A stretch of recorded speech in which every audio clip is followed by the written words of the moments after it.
요즘 인사가 그거더라고요. 휴가 가요, 갔어요, 다녀왔어요, 뭐 이런 인사들을 하는데요. 거기에 한마디를 더해서 잘 다녀와요, 잘 다녀왔어요 라는 인사를 하죠. 며칠 전에는 휴가를 잘 다녀오는 게 무슨 뜻인가를 가지고 한번 깊이 고민한 적이 있습니다. 휴가를 잘 갔다 온 것은 휴가를 가서 믿음이 성장해서 오는 게 잘 다녀오는 거라고 목사는 생각합니다. 그 목사의 마음은 항상 믿음으로 연결되니까 그렇겠습니다만은, 그런 의미에서 혹 휴가를 가더라도 성경책은 꼭 들고 가셔야 됩니다. 아멘. 성경책을 들고 가지 않고 3, 4일을 어디 가서 머문다는 것은 굶고 오겠다는 거거든요. 그러니까 둘 중에 하나 하십시오. 성경책을 들고 가시든지 아니면은 4일 동안 굶다 오시든지. 꼭 기억하시고요. 가장 좋은 것은 주일을 비껴서 휴가를 갈 수 있으면 최고겠죠. 주일을 비껴서 갈 수 있으면 최고이고요. 다시 말해서 주일을 예배하면서 휴가를 갈 수 있으면 최고고, 만약에 주일을 꼭 껴서 이제 결석하고 갔다 올 수밖에 없다면 있는 자리에서 꼭 예배를 하시기를 주의 이름으로 부탁을 드립니다. 아멘. 그러니까 그게 방에서 예배하는 걸 얘기하는 게 아니고요. 가까운 교회를 찾아가서 예배하는 걸 얘기하는 겁니다. 방에서 예배하는 거로 만족 안 합니다. 가까운 교회 가서 예배하는 것을 생각하고 있고요. 굳이 우리가 갈 수 있다면 고향으로 갈 수 있으면 참 좋겠고요. 고향 교회에 가서 예배하고, 고향 교회를 가든 시골 교회를 가면 꼭 감사헌금을 하십시오. 아멘. 네. 고향 교회도 좀 부흥하고 하나님 앞에 영광이 돼야 되겠죠. 그것도 저것도 아니면 아예 가지 말고 그냥 주일날 교회 오시는 게 제일 행복한 겁니다. 쉬는 게 휴가지 어디 가는 게 휴가는 아니었거든요. 우리 옆에 있는 분들에게 이렇게 인사하십시다. 믿음으로 휴가 다녀오세요 하고 기도하십시오. 네. 자, 휴가는 가는 게 아니고 쉬는 거니까. 어떤 분들은 휴가 다녀와서 병나더라고요. 어떤 분들은 휴가 다녀와서 이혼하더라고요. 그거는 아닌 것 같아요. 자, 오늘 이제 7월 마지막 주, 이제 또 이제 휴가철이 막 임박해지는데 어딜 가든지 믿음의 자녀로서 우뚝 서시기를 주의 이름으로 축원합니다. 자, 사도행전 10장을 읽었습니다. 사도행전 10장은 우리 교회 역사 가운데서 아주 중요한 사건입니다. 우리 10장이 없었다면 저와 여러분들도 없었습니다. 사도행전 10장이 있었기 때문에 이 한국교회가 있는 거고 저와 여러분들이 존재할 수 있는 거 아니겠습니까? 잘 아시는 대로 베드로는 예수님의 12제자 가운데의 수제자였었습니다. 베드로에 대해서 알려진 것이 그렇게 많지는 않습니다. 고향은 갈릴리였고 갈릴리에서 고기 잡는 어부였다라고 하는 것이 대부분 전부입니다. 갈릴리에 살고 있던 어부였다라고 하는 이야기는 통계적으로 이야기한다면 평균보다 훨씬 낮은 계급의 사람이었다, 평균보다 훨씬 못 사는 사람이었다라는 뜻입니다. 그러니까 유대 사람들이 볼 때 갈릴리 사람이란 얘기는 바보 멍충이라는 뜻이 되고요, 시골뜨기라는 뜻이 되고요, 거기서 고기를 잡고 살았다라고 하는 것은 제대로 된 직업이 없었다. 지금의 어부들하고는 차이가 있는 거예요. 제대로 된 직업이 없었고 고정적인 수입이 없었다. 먹고 사는 게 많이 힘들었던 사람이다. 학교는 다녀본 적이 없다. 베드로는 글을 읽거나 쓸 줄 모르는 문맹이었다는 뜻입니다. 베드로가 훗날 이제 베드로 전서와 후서를 기록을 합니다만은 그 역시도 베드로가 직접 펜을 들고 쓴 것은 절대 아니고요. 베드로가 성령의 감동에 대해서 하나님 말씀을 막 불러줄 때 옆에 있는 누군가가 받아 적었을 것이 확실합니다. 글을 모르는 사람이었다. 아주 평균 이하의 어려운 삶을 살고 있었다는 것 정도가 우리가 알고 있는 겁니다. 결혼을 한 것은 맞습니다. 장모가 등장하는 걸 보면 결혼을 한 건 맞지만 부인이 누군지도 모르겠고 결혼을 해서 자녀를 낳았는지도 조차도 알려져 있지를 않습니다. 다만 그의 성격은 어느 정도 추측이 가능합니다. 베드로의 성품이라든지 성격, 우리 조금 더 강하게 표현하면 성질은 우리가 알 수 있죠. 그 여러 가지 상황에서 베드로가 보여준 것을 종합해 본다면 한마디로 베드로는 생각이 짧았던 사람입니다. 생각이 짧고 그리고 성격은 급하고 충동적인 성격이었다. 한마디로 말해서 생각하기 전에 고민하기 전에 말이 먼저 나왔고요. 그리고 말하기 전에 그냥 주먹이 먼저 튀어나오는 사람이 베드로였습니다. 예수님께서 십자가에 달려 죽을 것을 말씀하셨을 때도 베드로는 안 돼요, 그렇게 할 수 없어요 라고 소리 질렀던 사람이고요. 너희들 다 나를 버리고 도망갈 거야 라고 했을 때도 아니다, 나는 절대로 도망 안 간다, 나는 절대로 당신 곁을 지키겠다 라고 했던 사람이 바로 베드로였습니다.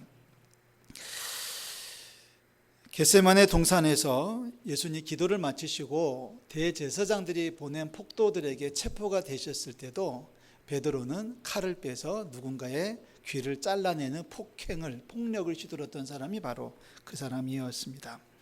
그런 베드로가 예수님의 부르심을 받아서 3년 동안 예수님 옆에 머물면서 제자로 살아가지 않습니까? 오늘 베드로 이야기를 읽게 되는데요. 베드로가 베드로다워지는 최고의 이야기입니다. 베드로가 베드로다워지는, 그 전까지는 여러 가지 실수도 많고 잘못도 많고 욱하는 성격 때문에 또 사고도 치고, 그리고 생각보다는 말이 빠르고 말보다는 주먹이 빨랐기 때문에 분위기 깨고 뭐 이런 것들이 수두룩하게 있었습니다. 그런데 베드로가 베드로다워지는 이야기는 사도행전 10장에 정확히 기록이 되어져 있습니다. 오늘 그 말씀을 살피면서 베드로가 달라졌어요, 우리도 달라져야 됩니다 라고 하는 말씀을 나누고자 합니다. 자, 예수님께서 부활하신 지 약 2년 이상의 세월이 흘렀습니다. 최소한 2년 혹은 3년 가까운 세월이 흘렀을 때에 베드로는 예루살렘을 비롯해서 이제 이곳저곳을 다니면서 그리스도의 복음을 증거하고 있었고, 이날도 지중해 연안에 있는 욥바라고 하는 곳에 방문을 했었습니다. 해변가에 있는 무드장이, 즉 가죽 세공업자 시몬의 집에 머물고 있었을 겁니다. 9절에 보면은 제6시, 그러니까 우리 시간으로 말하면은 난 12시가 되겠죠. 난 12시에 기도하기 위해서 그 집의 옥상으로 올라갔다. 옥상에 올라갔다는 얘기는 누군가에게 방해를 받지 않는 그러한 장소를 찾았던 것입니다. 자, 난 12시 기도하기 위해서 기도를 하고 있었는데 시장기가 느껴졌습니다. 난 12시면 뭐 하는 시간이에요? 네, 점심시간인데 그때는 점심시간이란 말이 없었습니다. 그냥 배고프면 먹던 시절이죠. 지금처럼 새끼 먹던 시절이 아니에요. 하여튼 베드로는 시장기를 느껴가지고 사람들에게, 자기를 수종드는 사람들에게 먹을 것을 구했고요. 그 음식을 기다리는 중에 깜빡 잠이 들은 모양입니다. 깜빡 잠이 들은 모양이에요. 환상을 보았다고 성경은 기록을 하고 있습니다. 환상이 어떻게 되어 있습니까? 11절에 보면 환상의 내용이 나오죠. 하늘이 열리면서 한 그릇이 내려오는데 보자기 같은 것이 내려왔고, 중요한 것은 그 안에 각종 네 발 가진 짐승과 기는 것과 공중에 나는 것들이 있었습니다. 이 모습을 눈으로 보았고요. 귀로는 하늘에서 나는 음성을 들었습니다. 13절에 보니까 베드로야 일어나 잡아 먹어라. 자, 베드로가 이 환상을 보고 이 말을 듣는 순간에 베드로다운 이야기입니다. 베드로가 변화되기 이전에 모습을 그대로 보여줍니다. 안 됩니다. 안 됩니다. 나는 절대로 먹을 수가 없습니다. 그러니까 뭐 곧바로 나오는 거죠. 반응이 곧바로 나오는 거죠. 그 잡아 먹으라 그러니까 반응이 곧바로 나오는 겁니다. 안 해요. 못 해요. 그렇게 할 수 없어요 라고 주님 앞에 항의를 하고 있습니다. 베드로의 나이가 몇 살인지는 잘 모르겠습니다만은 그냥 우리가 쉽게 생각하기 위해서 30이라고 보십시다. 베드로 지금 이렇게 얘기하는 거예요. 내 나이 30대 되도록 한 번도 이런 음식 먹어본 적이 없습니다. 난 절대로 이거 못합니다. 난 절대로 이거 먹을 수가 없습니다. 베드로가 이렇게 고집하는 이유는 구약 율법에 보면 먹어야 될 음식과 먹지 못할 음식이 정확하게 구분이 되어져 있습니다. 이런 것들은 먹어도 돼, 이런 것들은 먹으면 절대 안 돼, 그 죽은 시체도 손에 대지 않아야 돼. 그걸 만약에 손에 대거나 먹는 날에는 너희들 부정을 타서 죄인이 되는 거야 라는 말씀을 레위기 11장에 정확하게 열거를 해주고 있거든요. 예를 들면 돼지고기도 먹으면 안 됐고요.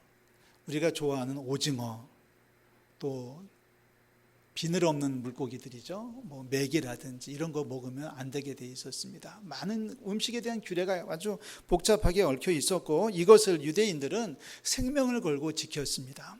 생명을 걸고 음식에 대한 규례를 지키고 있습니다. 그 율법이 주어진 것이 벌써 1000년 이상 세월이 흘러갔음에도 불구하고 베드로 역시도 그 규례에 대해서 주님 내가 어떻게 이거 먹냐, 나 이거 먹으면 안 돼, 먹으면 죽는다고 배웠다, 절대로 안 먹겠다라고 고집을 피우고 있습니다.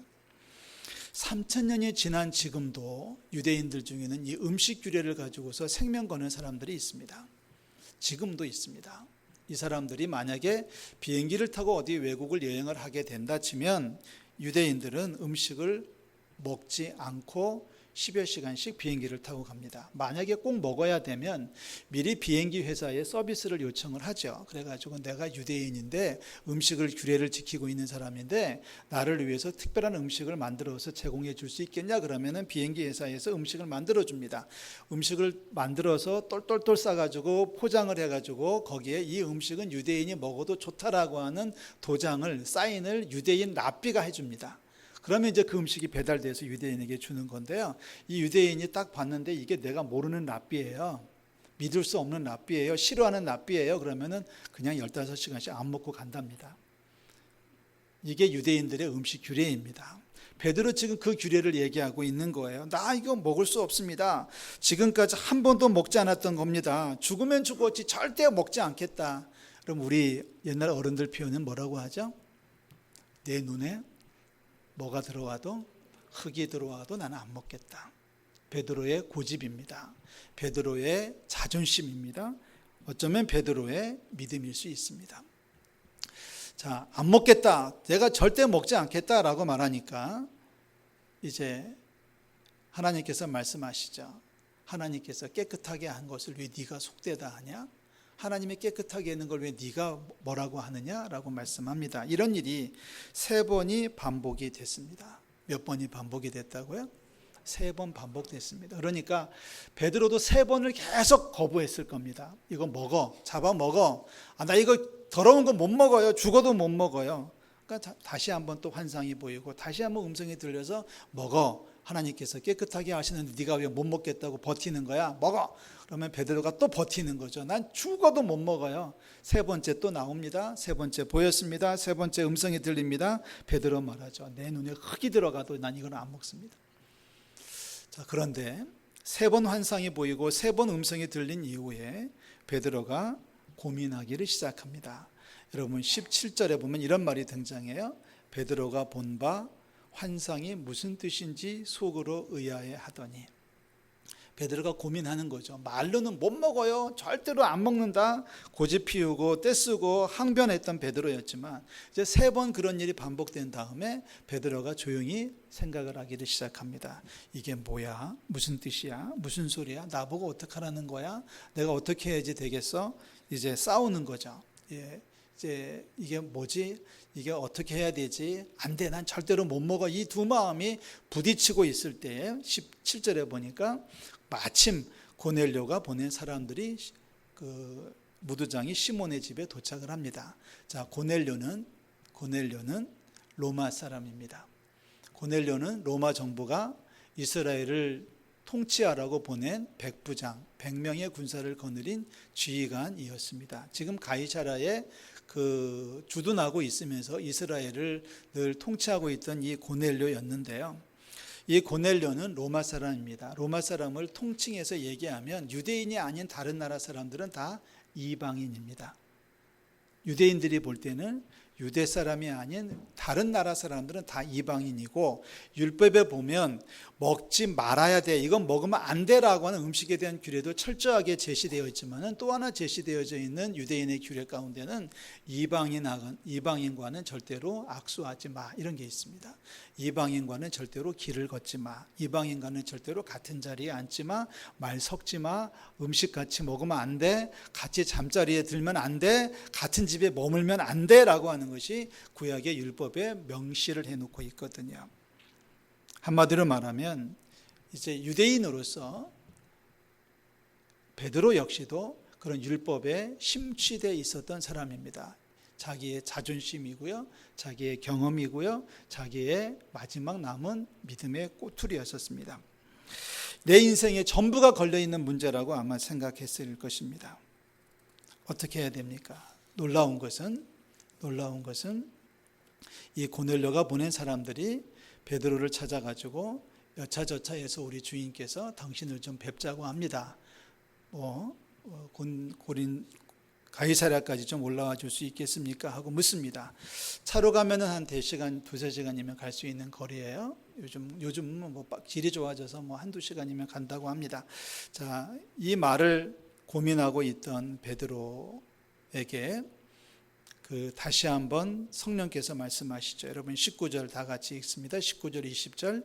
베드로가 그 환상에 대하여 생각할 때에 성령께서 그에게 말씀하시되 두 사람이 너를 찾으니 일어나 내려가 두려워 의심하지 말고 함께 가라. 내가 그들을 보내었느니라 하시니. 자, 이 말씀이 다시 한번 또 들려오지요. 성령께서 말씀하시는 거예요. 너 걱정하지 말고 그냥 두 사람 따라서 가이사랴까지 가서 고넬료 만나봐. 내가 너를 보내는 거야. 이제 베드로가 이 말씀에 순종을 합니다. 21절 베드로가 내려가 그 사람들을 보고, 그리고 이제 그 이튿날 베드로가 가이사랴로 들어갑니다. 23절 중간에 보면 이튿날 일어나 그들과 함께 갈새. 24절 이튿날 가이사랴에 들어가니. 이 구절이 우리 세계교회 역사를 뒤집어 놓는 엄청난 충격을 가져다 줍니다. 자, 왜 이것이 중요하냐면 이 고넬료는 이방인이라고 말씀을 드렸죠. 이 고넬료는 기독교 역사 가운데 유대인이 아닌 이방인 가운데 처음 예수 믿은 사람입니다. 다시 말해서 복음이, 예수 그리스도의 복음이 유대인에게만 전해지고 있었는데 이제부터는 이방인에게도 전해지기를 시작했다는 겁니다. 그러니까 이렇게 일이 됐던 거예요. 당신 어느 나라 사람이에요? 그러면 나는 뭐 어디 사람입니다. 나는 뭐 요르단 사람입니다. 그러면은 당신 필요 없어 가세요 했던 그리스도의 복음이었습니다. 그런데 고넬료가 예수 믿으면서 드디어 요르단 사람 좋습니다. 시리아 사람도 좋습니다. 이라크 사람도 좋습니다. 유럽 사람도 좋습니다. 대한민국 사람도 좋습니다. 다 오세요 하고 세계 열방에 복음이 전파되기 시작하는 첫 단추를 기록하는 게 바로 고넬료였고, 그 일을 시작하는 것이 바로 베드로의 사건이었습니다. 이방인 세례를 받았다. 아니, 교회 최고 지도자 베드로가 어떻게 이방인과 같이 밥을 먹었냐? 이방인과 같이 말을 섞었다? 그 집을 방문했다? 탄핵을 당합니다. 그래서 우리 10장 뒷부분에 쭉 읽어보면 사람들이 베드로에게 그럴 수 있냐고 막 대들죠. 그때 베드로가 자초지정을 설명을 해서 교회가 이제 베드로의 말에 수긍을 한 사건, 그로부터 이제 복음이 우리 세계 열방으로 퍼져나가게 됐습니다. 그래서 처음에 드렸던 말씀이 만약에 사도행전 10장이 없었다면 저도 여러분도 없었을 거란 얘기입니다. 복음이 이스라엘에게만 남아있기 때문에 그랬습니다. 고집불통이었던 사람입니다.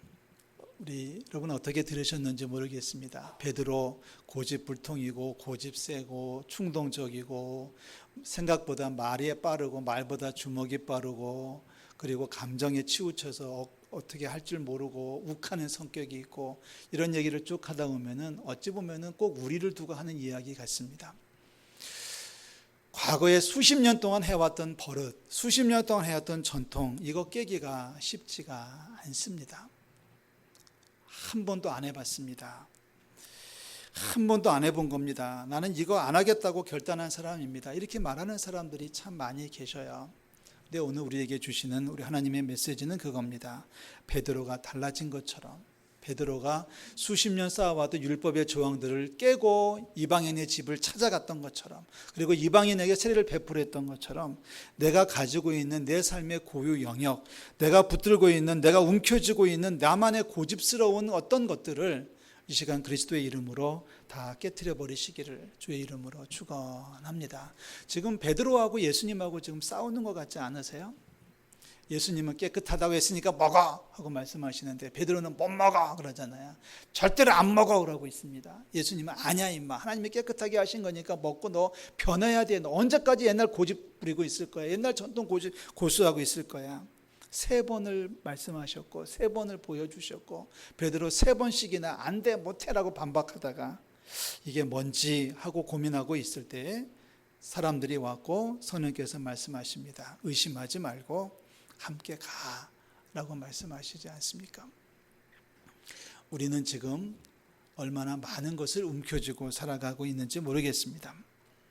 얼마나 많은 것을 움켜쥐고 있는지 모르겠습니다.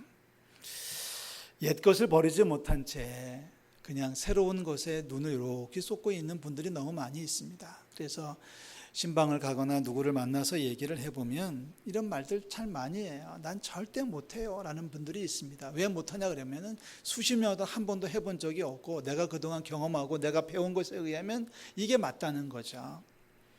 내가 경험하고 내가 배우고 내가 지금까지 해왔던 경험으로 모든 걸 다 통해보면 이게 맞지만 그러나 주님께서 말씀하시면 내가 고집하던 것들을 내려놓고 주님의 것을 잡는 그것을 우리는 믿음이라고 얘기합니다. 주님 앞에서 고집 부리지 않기를 주의 이름으로 축원합니다. 난 못해 라고 말하지 마십시오. 난 죽어도 안 해 라고 말하지 마십시오. 죽어도 안 하지만 죽어도 못하지만 주님께서 원하시면 해야 되는 것이 믿음 아니겠습니까? 여러분 마트에 가서 새 옷을 사면 그 새 옷을 어떻게 입으시나요? 새 옷을 어떻게 입으시나요? 이렇게 물으면 단축 빼고 입는다고 말씀하지 마시고요. 새 옷을 사면 첫 번째 작업은 옛 옷을 벗어야 되는 겁니다. 옛 옷을 벗고 새 옷을 입어야 되는 거죠. 근데 많은 사람들이 옛 옷을 그냥 입고 전에 입던 옷을 그냥 입고 그 위에다가 새 옷을 덧입는 분들이 많이 있다는 거예요. 그러니 불편하죠. 그러니 어색하죠. 어울리지 않죠. 과감하게 우리의 옛 옷을 벗어버리는 우리 모든 성도들 되시기를 주의 이름으로 축원합니다. 베드로가 달라졌습니다. 베드로가 그동안 고집했던 것들, 그동안 움켜쥐고 있던 것들을 주님 앞에서 내려놓습니다. 주님 앞에서 못해요라고 했던 베드로가 죽어도 안 해요라고 했던 베드로가 주님의 말씀에 양보를 하고 슬그머니 주님 앞에 무릎을 꿇습니다. 고집쟁이였던 베드로가 고집 부리던 것들을 내려놓은 것처럼 이제는 저와 여러분들이 달라져야 될 줄로 믿습니다. 주님을 믿는다고 하면서 얼마나 달라졌는지 모르겠습니다. 행여나 여전히 주님 앞에서 무언가를 움켜쥔 채 고집을 부리고 있지는 않은지요. 주님을 믿는다고 하면서도 여전히 움켜쥐고 있는 나만의 고유 영역이 있다면 그것조차도 내려놓는 용기 있는 성도들이 되시기를 주의 이름으로 축원합니다. 옛사람, 옛생각, 옛날에 주님을 모르고 살던 그 시절 정신을 쫓아다녔던 세상 것들을 내려놓고 과감하게 그리스도의 군사로 거듭나시기를 주의 이름으로 축원합니다. 주님 앞에서 고집 부리고 있는 나, 주님 앞에서 버티고 있는 우리, 주님 앞에서 안 돼요라고 말하고 있는 우리들 결국 우리만 손해이고 우리만 힘들 수밖에 없습니다. 말씀드린 것처럼 새 옷을 입는 것 같았는데 옛 옷을 벗지 않았기 때문에 왠지 불편하고 어색하고 마음이 편치를 않을 겁니다.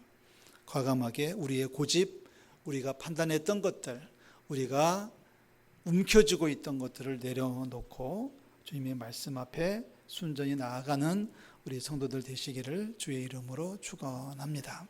이튿날 가이사랴에 들어가니 이튿날 일어나 그들과 함께 갈새. 초대교회 역사를 완벽하게 뒤집어 놓은 엄청난 사건입니다. 그의 발걸음을 옮길 때까지 베드로 고민했는데 우리도 고민되겠지만 과감하게 성령께서 말씀하시는 음성에 순종하는 우리 모든 성도들 되시기를 다시 한번 부탁을 드려요. 베드로가 달라진 것처럼 우리도 변하여 새 사람 되고 이제는 새 사람 돼서 하나님 나라의 주인공으로 우뚝 서시기를 주님의 이름으로 축원합니다. 기도하겠습니다. 하나님 아버지,